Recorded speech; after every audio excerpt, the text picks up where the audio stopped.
Hi friends, நான் உங்கள் பூர்ணிமா கதிரவன், சம்ரி trader, Salem, தமிழ்நாடுலேருந்து. நிறைய பேர் கேட்குறாங்கக்கா, ரெயின் ட்ராப்ஸில் இந்த ஆஃபர் இப்போயும் அவைலபிளான்னு கேட்குறாங்க.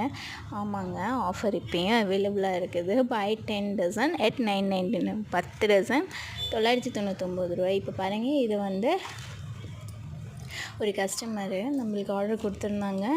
அவங்களும் இதே மாதிரி நான் ஏற்கனவே சொன்ன மாதிரி தான் ரெயின் ட்ராப்ஸ் ப்ளஸ் பீட்ஸு, இந்த மாதிரி பெரிய ரெயின் ட்ராப்ஸ் இந்த மாதிரி எல்லாம் நீங்கள் மிக்ஸ் பண்ணியே 10 டசன் வாங்கலாம். அது இல்லாமல் சைஸஸும் மிக்ஸ் பண்ணலாம். இது ரெயின் ட்ராப்ஸில் இருக்கிற அத்தனை வெரைட்டியும் நீங்கள் மிக்ஸ் பண்ணிக்கலாம். அது இல்லாமல் சைஸஸும் மிக்ஸ் பண்ணி இதே மாதிரி 10 டசன்ஸ் நீங்கள் தாராளமாக வாங்கலாம். அவைலபிள் சைஸ் பார்த்திங்கன்னா 2.2, 2.4, 2.6, 2.8. ஆனால் 2.2ல் பார்த்திங்கன்னா கலர்ஸ் கொஞ்சம் லிமிட்டடாக இருக்கும். 2.4, 2.6, 2.8ல் கலர்ஸ் நிறைய கிடைக்கும்.